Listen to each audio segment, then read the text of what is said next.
The start was not good, then the pace was not good in the beginning already, just tires overheating again. Then I was stuck in traffic, the hard tires unfortunately they didn't work. Then we pitted again, and even worse pit stops, so then I was last. Max Verstappen's manager tore into Red Bull's top brass after the Bahrain GP ended in a complete shambles. And honestly, it's about time someone did. Now we know they've had wind tunnel problems, and obviously this balancing the need to get a car that's well balanced across a wide speed range very, very challenging. While Max was stuck wrestling a car that wouldn't brake, turn, or grip, the team kept acting like everything was fine. He warned them weeks ago, but they only started panicking when a rookie casually drove past their four-time world champion. Just 7 days ago, we were watching Max Verstappen win the Japanese Grand Prix for Red Bull. And do you know what makes this entire meltdown even more absurd? Because just 7 days ago, Red Bull was celebrating a textbook win in Suzuka. Pole position, perfect setup, Max on cruise control. Today, he was nowhere in Bahrain. Finished sixth, spent a lot of the afternoon battling with midfielders and had to pass Pierre Gasly's Alpine for sixth on the last lap. Fast forward to Bahrain, and Max Verstappen was tangled up in midfield drama, trying to overtake Pierre Gasly's Alpine on the final lap just to secure sixth place. That's not a dip, that's a nosedive. And it wasn't subtle either. Meanwhile, as expected, Oscar Piastri led from start to finish, and even Ferrari and Mercedes could at least fight with Lando Norris in the second McLaren. So John, why is Red Bull so much worse in Bahrain compared to Japan? The same team that dominated in Japan got exposed in Bahrain like an outdated meme. Red Bull didn't just underperform. They fell flat on their face in full view of the paddock. Even before the lights went out, there were warning signs. Blown apart by this track, basically. We know the car's got this kind of through corner balance problem. There's this disconnect, it's got kind of turn in oversteer, shifts to understeer on the way out, this disconnect that they've talked about through last year and into this year. During the driver parade, Max was asked if the car would handle Bahrain's heat and high degradation. His answer? A couple of years ago, maybe. Not anymore. That wasn't sarcasm. That was resignation. Then came qualifying. A performance management problem, you're dropping back, and that's primarily the problem. But it wasn't just this disconnect problem today. There were some other big issues as well, weren't there? Max struggled with brake issues so bad, the team had to change components under Parc Fermé, using the same exact type of part just to stay within the rules. Bahrain's conditions were basically a hit list of everything the RB21 hates. Scorching heat, extreme tire wear, and brutal braking zones. Yuki Tsunoda having all sorts of problems. Now, Red Bull aren't too worried about that. It was a problem. It's a braking system issue, a mechanical issue, not down to temperature management or anything, but they're pretty happy they can fix that. It's something that they understand. So, right from lap 1, Max's race unraveled. Poor launch, wrong tire choice, and instantly off the pace. While McLaren and Ferrari played chess up front, Max was stuck playing bumper cars with Haas and Alpine. From a car that sat on a pole in Japan to barely scraping points in Bahrain, the fall wasn't just fast, it was brutal. And then came the radio message that said it all. Midway through the race, Max cracked through the team radio. "I can't even brake anymore, this is ridiculous." He sounded done. This year, so the big question is, can they fix it? Are there going to be enough races like Suzuka where it's masked, or is this the real picture? And how can they actually make enough progress to stay in this fight? That wasn't the only complaint. "The car won't turn," he added. And on a track like Bahrain, where you're braking from 300 kilometers into hairpins, that's more than just inconvenient. It's dangerous. A car that doesn't slow down and doesn't rotate, that's not a race car. That's a moving liability. Low temperatures as well, because then you get more tire grip, you're getting more downforce in the car. It kind of masks the problems. But setup-wise, it's still there. That disconnect is still there. It gets worse at hot races. It's worse when the tire temps go up. The hard compound tires made everything worse. Red Bull gambled on them, hoping to stretch the stint and maybe gain an edge through strategy. What actually happened? The tires never warmed up, never gripped, and never gave Max any confidence. They were just basically lower grip and even higher deck for me. Then we pitted again, and even worse pit stops. So then I was last, and considering everything to still finish P6 with also the pace that we had, I think it's still a good result. I mean, there's not much more that. He dropped to 20th, dead last, after his second pit stop.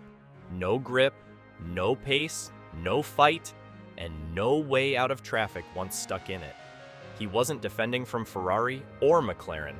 He was trying to claw past Ocon and Hülkenberg. Let that sink in. The core of the problem?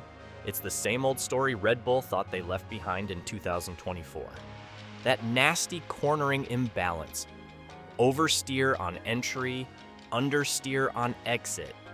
A total disconnect between what the car does coming into a turn and what it does trying to leave it. This sounds a lot like last year's problems. They are related to it. Fixing 25% of the problems with a move from one car to another doesn't sound like enough for me. That rate of progress is not quick enough. Drivers like Max need predictability. This car offers the opposite. And that disconnect wasn't fixed, not even close. Red Bull themselves admitted they've only solved about 25% of it. Bahrain didn't just highlight the issue, it ripped the Band-Aid off in front of the world. And let me tell you, the first pit stop alone set the tone for what would become one of the most avoidable blunders of the season. Lap 11. The start was not good, then the pace was not good in the beginning already, just tires overheating again, the balance was not where I wanted it to be, and then the first pit stop, something went wrong with the lights, they stayed on. Max Verstappen comes in for what should have been a routine tire swap. He's stationary, car's dropped, but the red light above him won't change. The confusion on Max's side was understandable. From the cockpit, he had no idea if this was a traffic hold or a system fault. Turns out it was neither. You can drive through the lights, but that's not the protocol of the team, right? So yeah, I had to just wait. Red Bull later admitted that the light failure came from a wiring loom issue, a technical fault buried deep in the electrical guts of the system. A glitch? One that froze the best driver on the grid in his own pit box while the field flew past. Max lost a full 2 seconds doing nothing, and that was just the warm-up act. Pretty useless. If it's super high outside, it's pretty useless. But worse than that is the kind of data and feedback varies based on how hot it is. So you're not getting consistent feedback, which makes it really hard to do experiments. So you run. Fast forward to his second stop, and this time it wasn't the light. It was the hardware. Specifically, the front right wheel gun, which failed to attach properly not once, not twice, but 3 times before the tire finally came off. He comes into the pits again. This time they put on a set of mediums for him, and he has another stinky stop. It's a 6.2 second one this time. They couldn't get his hard tire off. It was really an absolute disaster. The clock stopped at 6.2 seconds, a laughable number by Formula One standards in 2025. For reference, the average clean pit stop this season is between 2.3 and 2.5 seconds. Max's stop? Nearly triple that. By the time he rejoined, the race had already moved on without him. Red Bull, the same team that once held the all-time fastest pit stop record at 1.82 seconds, couldn't even get their driver back out in under 7. Tyres went through a bit of a graining phase, but after that they didn't really degrade. I mean, the degradation was pretty big, but you could last a distance on these tyres. That's what Verstappen eventually realised, but he comes out of the pits in dead last. I mean, how often do you see that? But it wasn't just the execution. The entire strategy call was cooked from the start. Red Bull committed to a hard medium tire plan, a move that made absolutely zero sense the moment the race started unfolding. Every team in the paddock knew, after FP2, FP3, and qualifying long runs, that the hard compound was underperforming across the board. Pirelli had brought the C3 as the hard for Bahrain, a compound that was effectively unusable in traffic. Tire degradation will be a bit lower in general, but if you're poor on tires, you're poor everywhere with management. Of course, there it's probably a little bit less, but still going to be weaker than our competitors. So you just have to take that into consideration. Drivers couldn't get it into temperature range, couldn't generate grip, and couldn't defend or attack while on it. The only teams to even attempt using hards were those gambling for a late safety car. And yet, Red Bull somehow thought it was a winning move.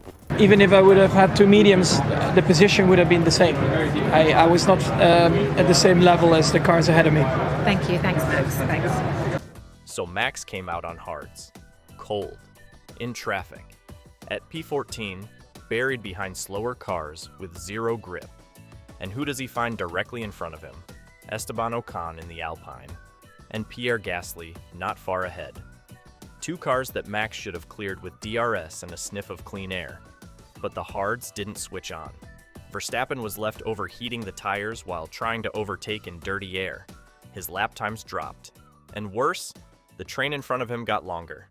The same driver who a week ago was untouchable in Suzuka was now stuck behind midfield runners who were managing tires better than him. Real man was Kimi Antonelli by an absolute mile. I think on many levels he probably deserved points today, but I think Mercedes probably screwed him over really. And if that wasn't humiliating enough, the next moment really drove it home. Around lap 28, Kimi Antonelli, the 18-year-old rookie in only his third F1 start, caught up to Verstappen.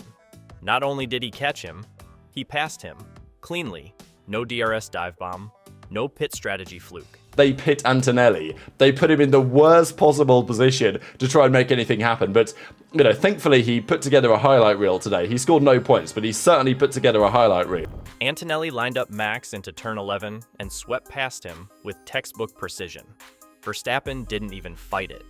The same Verstappen who usually elbows you into the runoff if you try something like that, he backed out. The pass was clean, it was sharp, and it told you exactly what Bahrain had become for Max. Survival mode. From that moment, everything about Max's tone changed. He didn't yell, he didn't snap, he just quit talking. The only thing he said over team radio was flat. This car is simply ridiculous.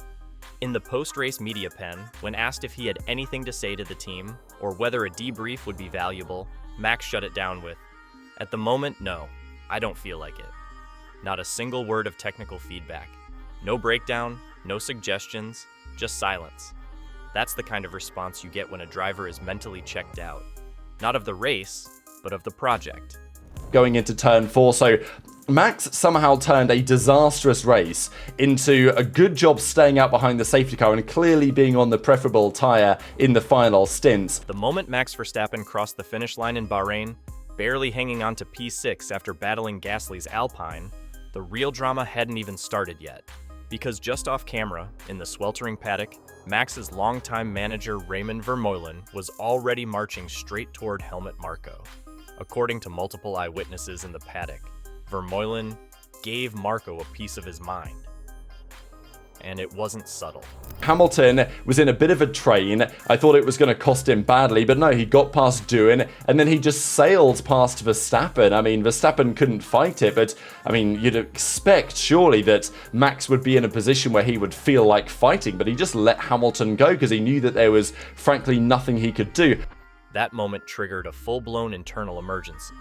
Later that evening, Red Bull convened a crisis meeting involving team principal Christian Horner, chief engineer Paul Monahan, technical director Pierre Wache, and of course, Helmut Marko.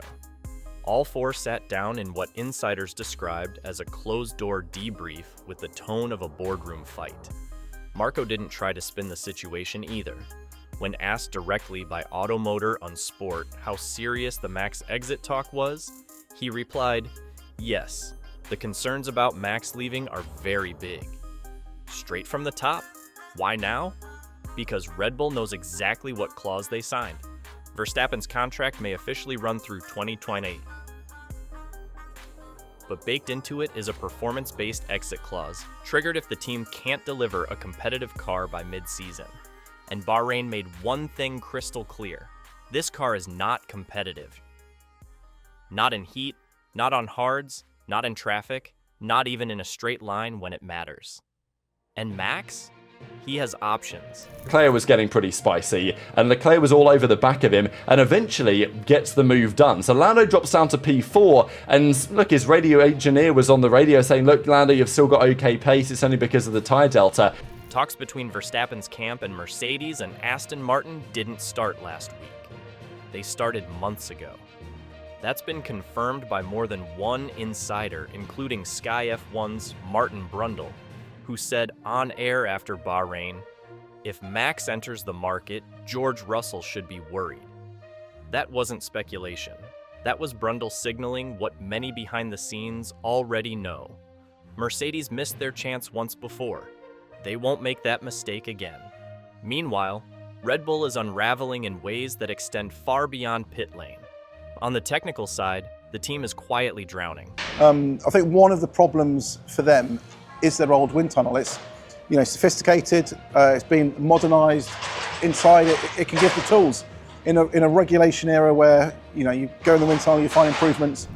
After months of denial, Christian Horner finally admitted the problem they couldn't ignore anymore.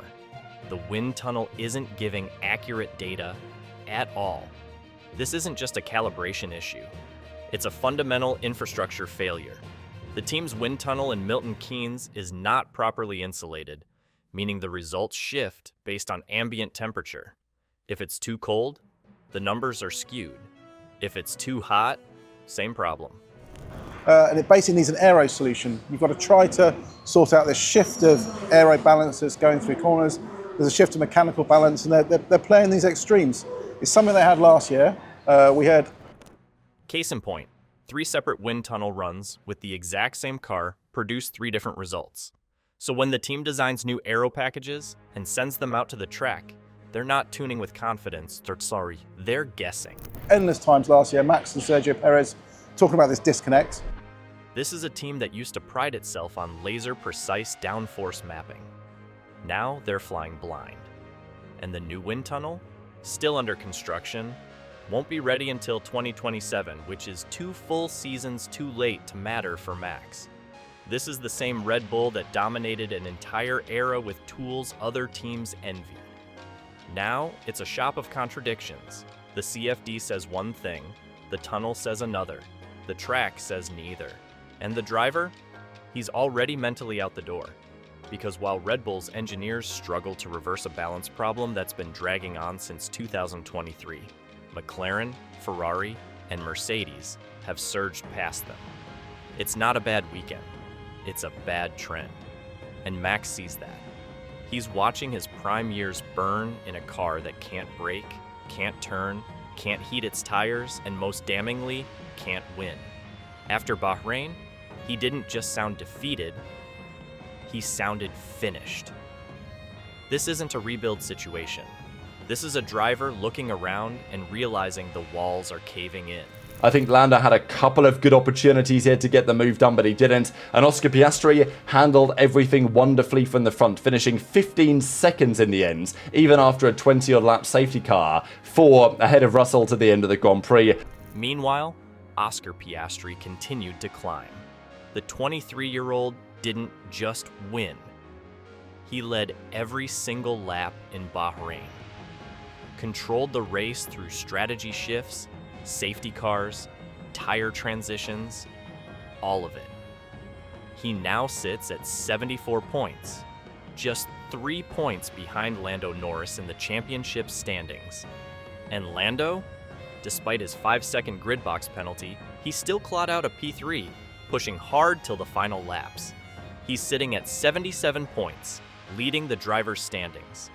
Then there's George Russell, quietly putting together a championship-worthy campaign. Even after suffering a transponder failure and a DRS system glitch, Russell managed to finish P2, giving Mercedes serious momentum heading into Saudi Arabia. The man who Brundle hinted might lose his seat to Verstappen just outscored him. And Max, he's now on 69 points, barely holding on to 3rd in the standings. His P6 in Bahrain only happened because of a late safety car and a Gasly mistake. He wasn't fighting for the podium. He wasn't even in the mix. He was surviving. As the paddock packs up for Jeddah, the stats don't tell the whole story. The tone does. No one's asking if Max can still fight for the championship. They're asking if he's about to walk away from Red Bull before the season even hits summer. So what's your take? Is Max Verstappen gearing up for a Red Bull exit, or is this just pressure talking? Drop your thoughts in the comments below.